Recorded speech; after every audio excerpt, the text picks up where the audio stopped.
LGBTQ plus support centers have been operating virtually for more than a year, and Alexa Liacko found they're offering crucial support in a modern way.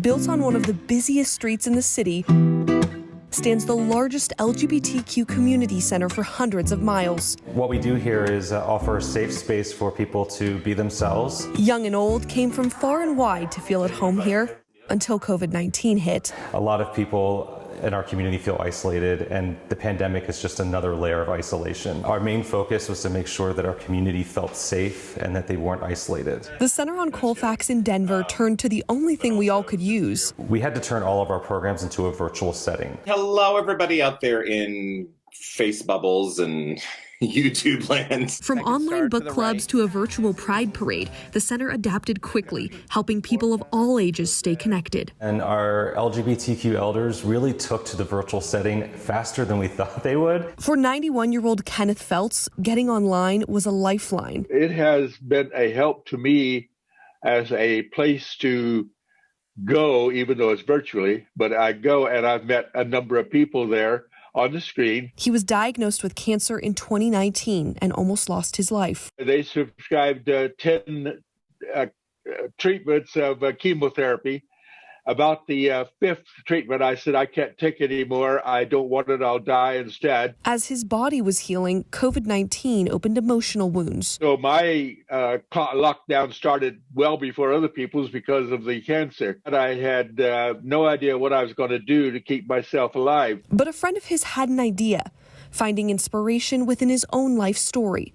At 90 years old, Kenneth started writing his memoir and finally found the right time to come out. And nobody knew I was going to go to the grave as a straight person. He told his daughter first. 25 years ago, she came out as lesbian to me.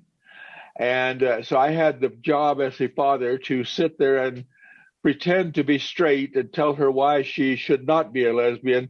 On the other hand, internally, I'm telling myself, let her know that you're gay and tell her it's okay. But she embraced him, and so did his friends online. It's a freedom that I received from coming out that made it possible to really start enjoying life. He wanted to start enjoying a connection with his newfound LGBTQ family.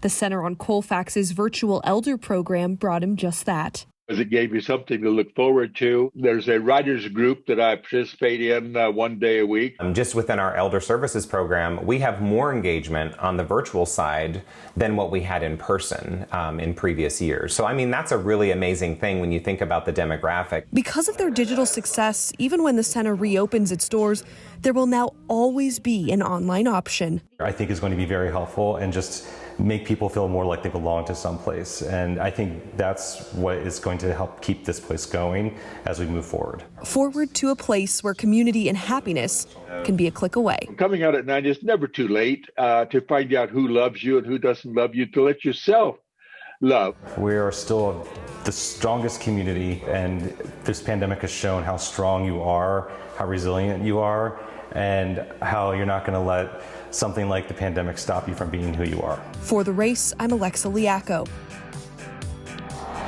Thank you for joining us this week for our conversation about issues impacting the LGBTQ plus community. Join us next week as we take a look at infrastructure. The government is negotiating a nearly $2 trillion plan. We're asking what counts as infrastructure and what people want to see fixed. Until then, from Houston, Texas, I'm Chris Stewart, and this is The Race.